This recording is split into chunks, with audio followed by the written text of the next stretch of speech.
नमस्कार फ्रेंड्स, ज्योति क्लासेस में आप सभी का एक बार फिर से स्वागत है। दोस्तों, कैसे हैं आप सभी? आई होप आप सभी बहुत ही अच्छे होंगे और अपनी पढ़ाई को कंटिन्यू रखे होंगे। फ्रेंड्स, जैसा कि आप सभी को पता है, हमारी जो होम साइंस की सीरीज चल रही है क्लास 6 to 12, उसको हमने कंटिन्यू रखा और उसमें अभी तक हमने हमारा जो क्लास 6 to 8 तक की जो भी पढ़ाई थी उसको हमने कंप्लीट कर लिया और साथ ही साथ हमने अभी स्टार्ट कर लिया है हमारा क्लास 9। तो क्लास 9 में फ्रेंड्स, आप जैसे स्क्रीन पर देख पा रहे होंगे, आज हम करेंगे चैप्टर 3।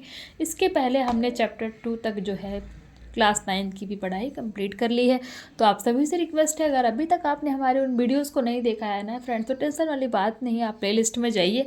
वहाँ पे आपको क्लास 6 to 8 की हमने जितनी भी पढ़ाई की है उन सभी को वहाँ पे आपको वीडियो के माध्यम से प्रोवाइड कराया गया, जिसमें हर एक कॉन्सेप्ट को बहुत ही डिटेल में आपको कराया गया है। तो आप वहाँ से जाके वीडियोज़ को वॉच आउट कर सकते हैं और अपने हर टॉपिक्स को क्लियर कर सकते हैं। और हाँ, ये जो हमारा सीरीज है इसका बस एक ही टारगेट है कि एक बार आप अपना होम साइंस का जो भी सिलेबस है क्लास 6 to 12 उसको अच्छे से कंप्लीट कर ले। फिर होम साइंस से रिलेटेड कोई भी एग्ज़ाम किसी भी स्टेट में निकलता है, आप हर एग्ज़ाम को क्लियर करने के लिए अपने आप को प्रिपेयर्ड पाएँ फ्रेंड्स। और हाँ, जिनके भी यूपीटी, जीटी और पीजीटी के एग्ज़ाम्स होने वाले हैं अप्रैल मंथ में, उनके लिए भी ये सीरीज जो हमारी चल रही है काफ़ी अच्छी होने वाली है, जिससे कि वो अपना रिवीजन भी बहुत अच्छे से कर लेंगे। तो चलिए फ्रेंड्स, बिना टाइम वेस्ट किए, बातें बहुत हो गई, अब हम स्टार्ट करते हैं हमारी आज की क्लास। आज की क्लास में जैसे हमने आपको अभी बताया कि हम करने वाले हैं हमारा जो है चैप्टर 3, और चैप्टर 3 में फ्रेंड्स हम करेंगे गृह कार्य व्यवस्था, हम पढ़ने वाले हैं। इसके पहले हमने फ्रेंड्स प्रीवियस वीडियो में क्या किया था, यानी कि जो हमारी प्रीवियस क्लास हुई थी उसमें हमने क्या किया था, फटाफट उसका एक बार क्विक रिवीजन कर लेते हैं, क्योंकि रिवीजन करने से चीज़ें हमारे माइंड में रह जाती हैं। फ्रेंड्स, हमारी जो पहले वाली क्लास हुई थी उसमें हमने किया था, प्रीवियस क्लास में फ्रेंड्स हमने जो है इसके जो हमारा चैप्टर 2 होम मैनेजमेंट था, इससे रिलेटेड कुछ क्वेश्चन आंसर्स की प्रैक्टिस की थी। तो आई होप आपने उन क्लास को देखी होगी, और नहीं देखी है तो फिर भी कोई टेंशन वाली बात नहीं है, आप प्लेलिस्ट में जाइए, वहाँ पे क्वेश्चन आंसर भी जो हमने सॉल्व किए हैं ये भी आपको वहाँ पे प्रोवाइड कराया गया, तो आप वहाँ पे जाके डिटेल से देख सकते हैं। आई होप आपका एक बार क्विक रिविजन हो गया होगा। चलते हैं हमारी आज की क्लास की तरफ, जो कि है गृह कार्य व्यवस्था। आज हम इसके बारे में जानेंगे। तो अब हम देखते हैं फ्रेंड्स, हमने गृह व्यवस्था पढ़ लिया, अब हम गृह कार्य की व्यवस्था के बारे में हम देखते हैं। और हाँ, ये जो हमारा ये चैप्टर है फ्रेंड्स, इसमें हम क्या करने वाले हैं आप ये भी देख पा रहे होंगे। इस चैप्टर में हम इन बिंदुओं पर नज़र डालेंगे, यानी कि ये जो टॉपिक दिया है, गृह कार्य व्यवस्था से आशय क्या है, उत्तम गृह कार्य व्यवस्था के सिद्धांत एवं तत्व बताइए, गृह कार्य व्यवस्था को प्रभावित करने वाले कारक, गृह कार्य व्यवस्था के साधन, गृह कार्य व्यवस्था में सहायक उपकरण, गृह कार्य व्यवस्था का महत्व, गृह कार्यों का वर्गीकरण, पारिवारिक आय तथा गृह कार्य व्यवस्था, यानी कि जितने भी ये टॉपिक है फ्रेंड्स, इन सभी को हम क्या है कवर करने वाले हैं इस चैप्टर के माध्यम से। तो चलिए फ्रेंड्स, बिना टाइम वेस्ट किए शुरू करते हैं आज की क्लास। देखते हैं गृह कार्य व्यवस्था से आशय क्या है। प्रत्येक घर में सभी सदस्यों के कार्य अलग अलग होते हैं। ये सभी सदस्य जब अपना कार्य सुव्यवस्थित ढंग एवं योजनाबद्ध तरीके से करें तो यह गृह कार्य व्यवस्था के अंतर्गत आता है। गृह कार्य व्यवस्था को सुचारू रूप से चलाना तभी संभव है जब परिवार के सभी सदस्य अपना कार्य सुव्यवस्थित ढंग से एवं उचित समय पर संपन्न करें। इससे पारिवारिक सुख समृद्धि में उत्तरोत्तर वृद्धि देखने को मिलती है। अब देखते हैं उत्तम गृह कार्य व्यवस्था के सिद्धांत एवं तत्व। एक उत्तम गृह कार्य व्यवस्था वही होती है जिसे योजनाबद्ध तरीके से पूरा किया जाए तथा जिससे घर का प्रत्येक सदस्य संतुष्ट हो। उत्तम कार्य व्यवस्था बनाए रखने के लिए निम्नलिखित सिद्धांतों अथवा तत्वों को ध्यान में रखना चाहिए। देख लेते हैं वो सिद्धांत कौन कौन से। नंबर 1, योजना। ये हमने पढ़ा था, जो कि गृह व्यवस्था की जो प्रक्रिया हमने पढ़ी थी ना, उसमें 3 हमने सिद्धांत पढ़े थे, योजना, नियंत्रण, मूल्यांकन। तो उसी के बारे में हम देखते हैं। प्रथम है योजना। प्रत्येक सदस्य को गृह कार्य व्यवस्था के अंतर्गत उसे दिए गए कार्य को योजनाबद्ध तरीके से करना चाहिए। नियंत्रण। गृह कार्य व्यवस्था पर समुचित नियंत्रण रहना चाहिए। मूल्यांकन। यह सुनिश्चित करने के लिए कि गृह कार्यों का संचालन योजना अनुसार हो रहा है, समय समय पर कार्यों का समुचित मूल्यांकन होना चाहिए। तो उत्तम कार्य व्यवस्था के सिद्धांत में हमने ये 3 सिद्धांत देखे। अब देखते हैं गृह कार्य व्यवस्था को प्रभावित करने वाले कारक कौन कौन से हैं। प्रत्येक घर परिवार के सदस्यों की यह इच्छा होती है कि उनकी कार्य व्यवस्था उत्तम प्रकृति की हो, लेकिन उत्तम प्रकृति की कार्य व्यवस्था के लिए आवश्यक है कि उसके अनुकूल कार्यों का प्रभावी ढंग से उपयोग हो तथा प्रतिकूल कारकों का प्रभावी उन्मूलन हो। इस प्रकार कारकों को निम्न 2 वर्गों में विभक्त किया गया है। तो अब देखते हैं गृह व्यवस्था को प्रभावित करने वाले वो 2 कारक कौन कौन से हैं। तो देख लेते हैं। नंबर 1 है गृह व्यवस्था में सहायक कारक और गृह व्यवस्था पर कुप्रभाव डालने वाला, यानी कि गृह कार्य व्यवस्था के 2 कारक हैं। एक है गृह कार्य व्यवस्था में जो सहायता करते हैं और एक है कि जो गृह कार्य व्यवस्था में विघ्न डालते हैं, यानी कि उन पर कुप्रभाव डालने वाले कारक। तो अब इसमें हम देख लेते हैं कि गृह कार्य व्यवस्था में सहायक कारक कौन कौन से। गृह कार्यों की उचित योजना बनाना, परिवार के सदस्यों का गृह कार्य व्यवस्था में सहयोग होना, गृह कार्य से संबंधित सही विधियों का ज्ञान होना, उपयुक्त भौतिक साधन की उपलब्धता और अनुभव। ये जितने भी पॉइंट्स हैं फ्रेंड्स, ये सारे ही पॉइंट्स क्या करते हैं, गृह कार्य व्यवस्था में है क्या करते हैं, सहायता करते हैं। अब देख लेते हैं गृह कार्य व्यवस्था पर कुप्रभाव डालने वाले कारक। इसमें है नंबर 1 सूझबूझ का अभाव, यानी कि समझदारी की कमी, आवश्यक साधनों का अभाव, यानी कि जो भी आवश्यक साधन हमें गृह कार्य व्यवस्था में चाहिए उनकी कमी, पारिवारिक कलह व असहयोगति। ये जितने भी पॉइंट्स हैं फ्रेंड्स, ये क्या करते हैं, गृह कार्य व्यवस्था पर कुप्रभाव डालने वाले कारक हैं। अब ये जितने भी है ना फ्रेंड्स, गृह कार्य व्यवस्था को प्रभावित करने वाला कारक, यानी गृह कार्य व्यवस्था में सहायक कारक, गृह कार्य व्यवस्था पर प्रभाव डालने वाले कारक, इन सारे ही पॉइंट्स को अब हम क्या करेंगे, थोड़ा डिटेल में पढ़ते हैं।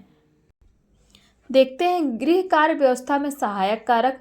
गृह कार्य व्यवस्था के लिए अनुकूल कारक उन कारकों को कहा जाता है जो कार्य व्यवस्था को बनाए रखने में सहयोग देते हैं।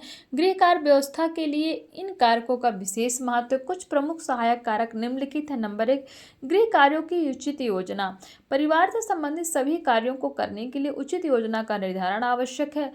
इसके लिए निम्न बिंदुओं पर व्यवहारिक दृष्टिकोण अपनाना चाहिए। नंबर 1 है सभी महत्वपूर्ण कार्यों को सूचीबद्ध करके उनका दैनिक, साप्ताहिक, मासिक एवं वार्षिक कार्यों में वर्गीकरण करना।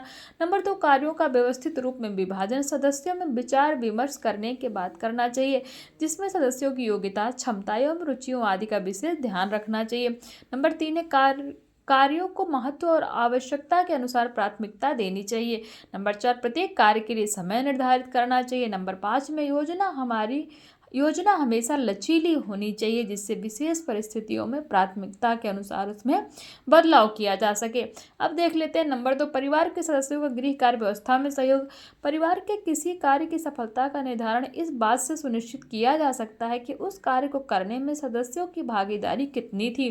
बिना सदस्यों की भागीदारी से कार्य सफलतापूर्वक संपन्न हो, इसकी संभावना कम होती है। कार्यों के उचित बंटवारे से कार्य कुशलतापूर्वक संपन्न होता है, जो कि परिवार को अधिकतम लाभ प्रदान करता है। घर के विभिन्न कार्यों का आवंटन जब सदस्यों के मध्य होता है, यानी कि घर के जितने भी कार्य हैं उनको सभी सदस्यों के बीच में आवंटन मतलब बांट दिया जाता है, तब उन्हें परिवार में अपने महत्व का भी अनुभव होता है। जैसे वृद्ध औरतों का अनाज व दालें साफ करना, वृद्ध पुरुषों का बच्चों को घुमाने ले जाना, बच्चों द्वारा झाड़ पोंछ कराना आदि। प्रत्येक सदस्य की अभिरुचि को ध्यान में रखते हुए योजना बनानी चाहिए। परिवार में कार्यों के आवंटन में भी सावधानी बरतनी चाहिए, जिससे अपेक्षित परिणाम प्रभावित ना हो। अब नंबर 3 देख लेते हैं गृह कार्य से संबंधित सही विधियों का ज्ञान। अगर समकालीन अर्थात वर्तमान समय में पारिवारिक कार्यों को पुराने तरीके से किया जाए तो सर्वथा उचित नहीं होगा, क्योंकि पुराने तरीके अधिक समय, श्रम और धन आदि का उपभोग करते थे, जबकि आधुनिक तरीकों में समय, श्रम और धन की बचत होती है। साथ ही कार्यों में सटीकता एवं कुशलता भी देखने को मिलती है। इसलिए गृहिणियों से यह अपेक्षित है कि वे सही विधियों से गृह कार्य संपादित करें और परिवार को अधिकतम लाभ की स्थिति प्रदान करें। अब नंबर 4 में है उपयुक्त भौतिक साधनों की उपलब्धता। गृह कार्यों का सही रूप में क्रियान्वित होना सहायक साधनों पर भी निर्भर करता है। यदि कार्य अच्छे साधनों के द्वारा किया जाए तो इसमें कुशलता बढ़ती है तथा समय और श्रम दोनों की बचत भी होती है। जैसे कि यदि घर में प्रेशर कुकर हो तो व्यंजन शीघ्रता से बनता है और ईंधन की भी बचत होती है। इसी प्रकार प्रेशर कुकर की संख्या घर में एक से अधिक हो तो एक व्यंजन बनाने के बाद दूसरे व्यंजन बनाने के लिए प्रेशर कुकर के धुलने का इंतजार नहीं करना पड़ेगा और कार्य शीघ्रता से होगा। इसी प्रकार सिलाई मशीन, कपड़े धोने की मशीन, ओवन, टोस्टर आदि भौतिक साधनों के प्रयोग से गृह कार्य सरलता, उत्तमता एवं शीघ्रता से हो जाता है। अब नंबर 5 में देखते हैं अनुभव। गृह कार्य के संपादन में सहायक कारकों में कार्य अनुभव का स्थान भी होता है, जो कार्य को व्यवस्थित एवं त्रुटि रहित करने में मदद करता है। जब आप किसी कार्य को कर रहे होते हैं तो उससे संबंधित अनेक जानकारियां आपको प्राप्त होती हैं। अनुभव के माध्यम से ज्ञान का भी विशेष महत्व होता है। अब नंबर 6 में देखते हैं, पारिवारिक आय गृह कार्य व्यवस्था को प्रभावित करने वाला सर्वाधिक महत्वपूर्ण कारक पारिवारिक आय ही होता है। जो पारिवारिक आय होता है फ्रेंड्स, ये गृह व्यवस्था को बहुत ही अधिक प्रभावित करता है। पारिवारिक आय वह धनराशि है जो परिवार के मुखिया अथवा अन्य सदस्यों द्वारा सम्मिलित रूप से किसी एक निश्चित अवधि में विभिन्न आर्थिक प्रयासों से अर्जित होती है। यह आय दो प्रकार की होती है, अप्रत्यक्ष एवं प्रत्यक्ष आय। यानी कि जो पारिवारिक आय होती है दो प्रकार की होती है, अप्रत्यक्ष एवं प्रत्यक्ष आय। प्रत्यक्ष आय में वेतन तथा अप्रत्यक्ष आय में वेतन की अतिरिक्त सुविधाएं रखी जाती हैं, जैसे बिना किराए का मकान या फर्नीचर मिलना या निःशुल्क सुविधाओं का मिलना। अब देखते हैं गृह कार्य व्यवस्था पर कुप्रभाव डालने वाले कारक। गृह कार्य व्यवस्था में कुछ कारक ऐसे होते हैं जो गृह कार्य व्यवस्था पर बुरा प्रभाव डालते हैं। इस प्रकार के कारक जो कार्यों पर कुप्रभाव डालते हैं उनसे घरेलू कार्य सुचारू रूप से नहीं हो पाता। इसके कुछ उदाहरण निम्नलिखित हैं। नंबर 1 देखते हैं, सूझबूझ का अभाव। सूझबूझ की न्यूनता या अभाव गृह कार्य को गंभीर रूप से प्रभावित करता है। इस प्रकार यह कार्य व्यवस्था को व्यापक रूप में प्रभावित करता है। नंबर 2, आवश्यक साधनों का अभाव। आवश्यक साधनों की पूर्ति की स्थिति में सूझबूझ के साधनों के उपयोग द्वारा कार्य व्यवस्था को पूरा किया जाता है, लेकिन आवश्यक साधनों के अभाव में कार्य को पूरा करना असंभव हो जाता है। पारिवारिक साधनों में सबसे महत्वपूर्ण आर्थिक साधन होता है। उदाहरण स्वरूप, भले ही गृहिणी कितनी ही कार्यकुशल एवं निपुण क्यों न हो, यदि उसकी रसोई में विभिन्न खाद्य सामग्री तो हो, लेकिन ईंधन अनुपलब्ध हो, यानी कि जलाने की, यानी कि खाना बनाने, जिस पे आपको खाना बनाना है, ईंधन वो आपकी रसोई में ना हो, तब खाना बनाना असंभव ही होगा। इसीलिए आवश्यक साधन का अभाव गृह कार्य व्यवस्था के लिए अनुकूल नहीं हो सकता।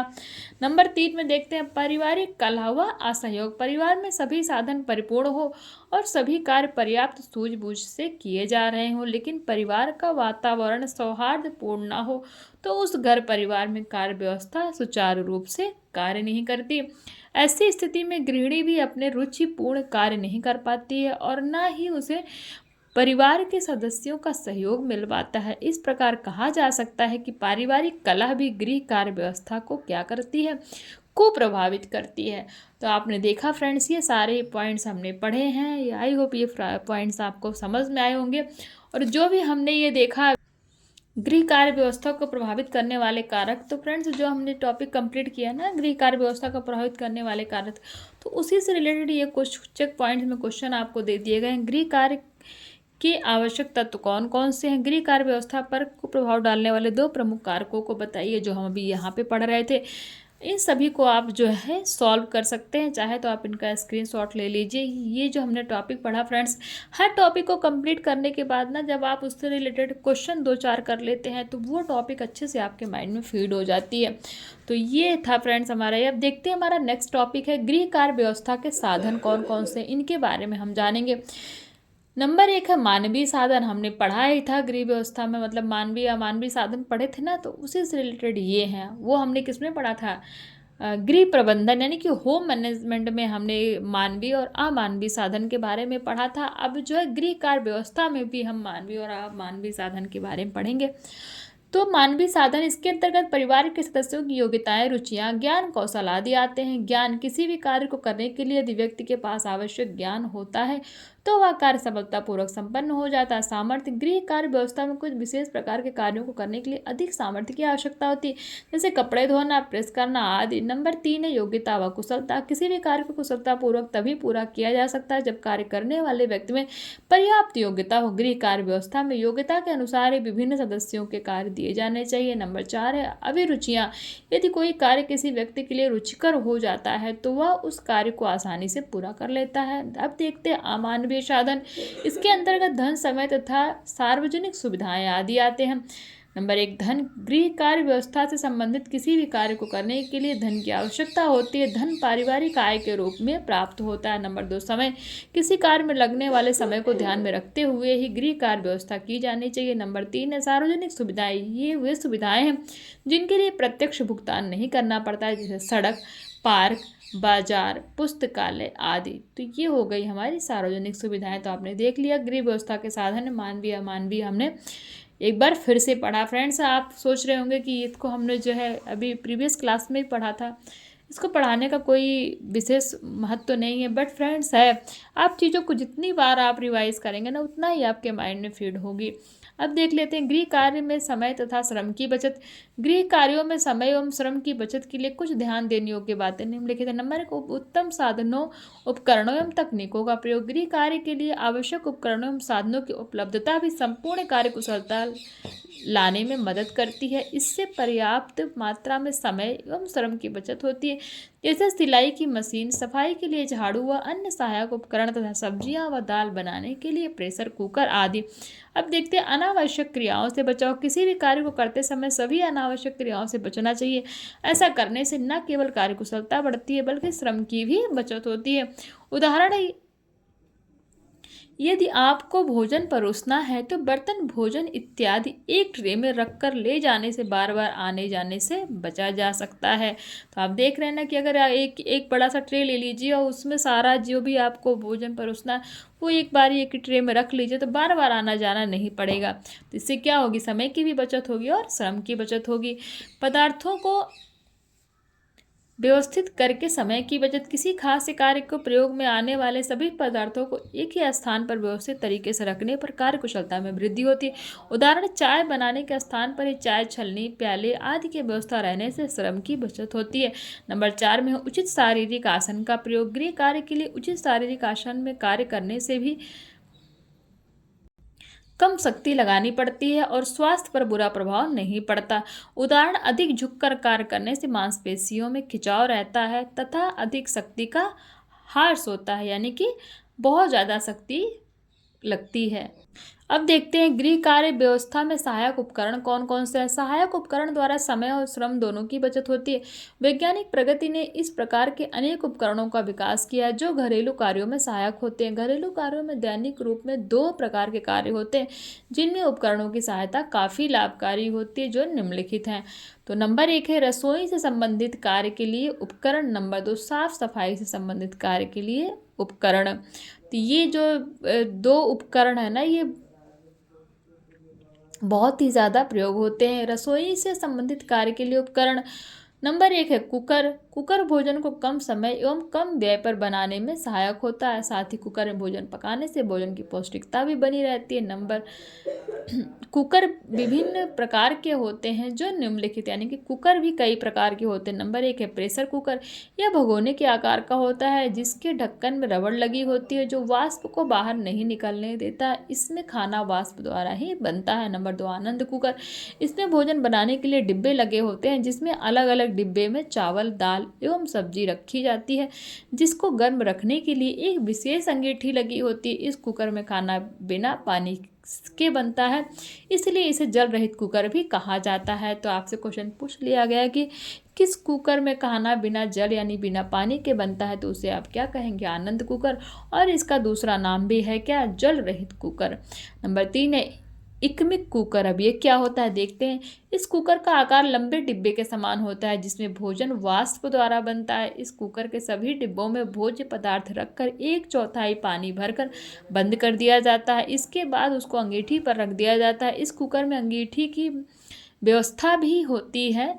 इसकी बाह्य संरचना आनंद कुकर के समान होती है जबकि आंतरिक संरचना बिल्कुल भिन्न होती है। तो आपने 3 प्रकार के कुकर देख लिए, एक प्रेशर कुकर देखा, एक आनंद कुकर देखा और इकमिक कुकर देखा। आई होप ये 3 कुकर हमें समझ में भी आ गए होंगे। अब देखते हैं नंबर 2 जो हमारे किचन में प्रयोग होने वाला उपकरण है वो है मिक्सर ग्राइंडर। अधिकांशतः इसका उपयोग कूटने एवं पीसने जैसे कार्यों के लिए किया जाता है। यह बिजली की मोटर द्वारा कार्य करता है। इसमें शीशे, प्लास्टिक या स्टील का ग्लास लगा होता है जो निम्न प्रकार कार्यों में सहायक होता है। नंबर 1, फलों व सब्जियों का रस निकालना। नंबर 2, विभिन्न पेय पदार्थ बनाना। नंबर 3, सूखा या गीला मसाला पीसना। नंबर 4, चटनी या चावल पीसना। नंबर 5, दलिया या सूखी दाल पीसना। नंबर 6 है केक एवं पेस्ट्री आदि के लिए अंडे फेंटना। ये सारे कार्य किसमें होते हैं? मिक्सर एवं ग्राइंडर में किए जाते हैं। और नंबर 3 उपकरण है जो हमारे किचन में प्रयोग होता है, रेफ्रिजरेटर। तो इसका निर्माण भोज्य पदार्थों की को कम ताप पर संग्रहित करके शीघ्र खराब होने से बचाने के लिए किया जाता है। रेफ्रिजरेटर को हम फ्रिज भी कहते हैं ना। इसमें भोज्य सामग्री के ताप को हिमांक से उच्च एवं निम्न दोनों बिंदुओं पर संचालित किया जाता है। फ्रिज बर्फ जमाने में सहायक होता है। फ्रिज का उपयोग न सिर्फ घरों में बल्कि चिकित्सक के क्षेत्र में भी व्यापक पैमाने पर होता है, जिसमें दवाइयाँ, इंजेक्शन, टेस्ट संबंधी वस्तुओं, रक्त, सीरम आदि की को संग्रहित करके रखा जाता है, यानी कि आदि को इकट्ठा करके रखा जाता है। अब देखते हैं नंबर 4 जो उपकरण है हमारा किचन संबंधित, वो है टोस्टर। टोस्टर एक छोटा सा विद्युत चलित उपकरण है, यानी कि बिजली से चलता है, जिसका उपयोग अधिकांश घरों में देखने को मिलता है। इसमें डबल रोटी, ब्रेड के स्लाइस को सेका जाता है। वर्तमान में इसके विभिन्न प्रकार प्रचलित है जो निम्नलिखित है। नंबर 1 स्वचालित टोस्टर। इसमें डबल रोटी, ब्रेड के स्लाइस कूप में रख दिए जाते हैं जो सीखने के बाद अलार्म प्रकाश या बिना प्रकाश के भी स्वतः बाहर आ जाते हैं। इसमें सामान्य उपकरणों के अलावा समय सूचक यंत्र या अधिक स्विच तथा समय चक्र को नियंत्रित करने वाला उपकरण भी लगा होता है। नंबर 2 है अस्वचालित टोस्टर। यह भी विद्युत चलित उपकरण है। इसमें टोस्टर खोलकर डबल रोटी के स्लाइस रख दिए जाते हैं, जिनको एक तरफ से सेकने के बाद पूरा खोलकर फिर डबल रोटी के स्लाइस को पलटकर दूसरी तरफ से सेका जाता है। यह टोस्टर विद्युत द्वारा ही चलाया जाता है। इसमें कोई अतिरिक्त संकेतक या स्वतः खुलने वाला स्विच नहीं होता है, जैसा कि हमारे स्वचालित टोस्टर में होता है। तो अस्वचालित टोस्टर में ऐसा कुछ नहीं होता कि वो अपने आप ही खुल जाए और अपने आप ही बाहर आ जाए। नंबर 5 जो विद्युत उपकरण है, नंबर 5 जो विद्युत है वो है विद्युत स्टोव। यह खाना बनाने में अत्यंत सुगम एवं सुविधाजनक होता है, परंतु महंगी बिजली के दौर में इस प्रकार के उपकरणों का प्रयोग उच्च आय वर्ग के लोग अधिक करते हैं। यह गोल, चपटे एवं चौड़ी अंगीठी के आकार का होता है। कुछ स्टोवों में ताप को कम अधिक करने के नियंत्रण भी लगे होते हैं। इसमें बर्तन को इसके ऊपर रखकर खाना पकाया जाता है। नेक्स्ट उपकरण देखते हैं जो हमारे किचन से रिलेटेड है, वो है विद्युत केतली। विद्युत चालित केतली कम मात्रा में पानी गर्म करने, चाय तथा कॉफ़ी बनाने में काफ़ी उपयोगी होती है। आकार में यह चाय की केतली के समान ही होती है। इसमें निर्धारित मात्रा में पानी डालकर ढक्कन बंद करके प्लग लगा दिया जाता है और स्विच ऑन होने के बाद पानी गर्म होने लगता है। केतली को हमेशा साबुन व पानी से धोकर एवं सुखाकर रखना चाहिए। नंबर 7 जो उपकरण है हमारा, वो है माइक्रोवेव। या विद्युत द्वारा संचालित होने वाला उपकरण, यानी कि चलने वाला उपकरण है, जो कि ऊष्मा रेडिएशन, हीट रेडिएशन द्वारा इलेक्ट्रॉनों की सहायता से भोजन को गर्म करता है। इसमें भोजन पकाया जाता है, साथ ही पके हुए भोजन को गर्म भी किया जाता है। इसमें द्रव्य पदार्थ जैसे दूध, पानी आदि को भी उबाला जा सकता है। माइक्रोवेव की खास विशेषता यह है कि यह शीघ्र ही भोजन को पका देता है एवं गर्म कर देता है। इसके प्रयोग के समय कुछ सावधानियां रखनी आवश्यक होती हैं, जिनके विषय में माइक्रोवेव के साथ प्रदत्त बुकलेट से भी जानकारी प्राप्त की जा सकती है। यानी कि जब भी आप माइक्रोवेव खरीदते हैं तो उसमें एक बुकलेट होती है, उसमें ये सारे ही पॉइंट्स लिखे होते हैं, क्या सावधानियां रखनी, कैसे आपको इसका प्रयोग करना है, एक्सेट्रा। इसको प्रयोग करने की कुछ सावधानियां निम्नलिखित है। प्रयोग से पहले निर्धारित सामग्री के लिए निश्चित समय को सेट कर लें, जो कि प्रायः बुकलेट में लिखा होता है। इसके अंदर किसी भी धातु के पात्र नहीं रखे जाने चाहिए, क्योंकि धातु के पात्र से इसमें आग लग जाती है और यह कार्य करना बंद कर देता है। नंबर 3 है, इसमें केवल चीनी, प्लास्टिक या कांच के बर्तन ही प्रयोग किए जाने चाहिए। नंबर 4 है, उपयोग के बाद विद्युत का प्लग अलग करके रखना चाहिए। अब देखते हैं जो हमारा लास्ट और 8वां कुकिंग रेंज उपकरण है किचन में प्रयोग होने वाला, इसके बारे में देखते हैं। वो है कुकिंग रेंज। यह बिजली एवं गैस से चलने वाला बहुउपयोगी उपकरण है, जिसमें भोजन पकाने, गर्म करने आदि की सुविधा होती है। विभिन्न व्यंजन या भोज्य पदार्थ बनाने के लिए भिन्न भिन्न तापमान की व्यवस्था होती है। इसमें ताप मापने के लिए तापमापक लगा होता है। यह देखने में आकर्षक होता है, साथ ही यह कम स्थान भी घेरता है। तो फ्रेंड्स, ये हमारे जो उपकरण थे किचन में प्रयोग होने वाले, इनके बारे में हम पढ़े। आई होप ये आपको समझ में आए होंगे जितने भी पॉइंट्स हमने पढ़े। कहीं पे भी कोई भी डाउट होता है तो आप कमेंट के माध्यम से हमसे पूछ सकते हैं। और जो हमारा नेक्स्ट है फ्रेंड्स, वो है साफ़ सफाई संबंधित कार्य के लिए उपकरण। अभी तो हमने किचन संबंधित उपकरण के बारे में जाना, अब हम साफ़ सफाई संबंधित कार्य के लिए उपकरण जानेंगे। बट फ्रेंड्स, ये जो हमारा टॉपिक है इसको हम नेक्स्ट क्लास में करेंगे, क्योंकि क्लास बहुत बड़ी हो जाएगी और आप बोर होने लगेंगे। तो मैं नहीं चाहती आप जो है बोर हो। पढ़ाई को इंटरेस्टिंग वे से करेंगे तो पढ़ाई ज़्यादा अच्छे से समझ में आएगी। जो भी पॉइंट्स आप इंटरेस्टिंग वे में करते हैं वो आपके दिमाग में बहुत दिनों तक रहती है और आपको समझ में भी आती है। तो चलिए, इसी के साथ आज की क्लास को यहीं स्टॉप करते हैं और मिलते हैं नेक्स्ट क्लास में। तब तक के लिए जय हिंद, नमस्कार। हंसते रहिए, मुस्कुराते रहिए, एक दूसरे की हेल्प करते रहिए। और हाँ फ्रेंड्स, जो है चैनल को सब्सक्राइब कीजिए जिससे कि पढ़ाई कंटिन्यू कर सकें। जय हिंद।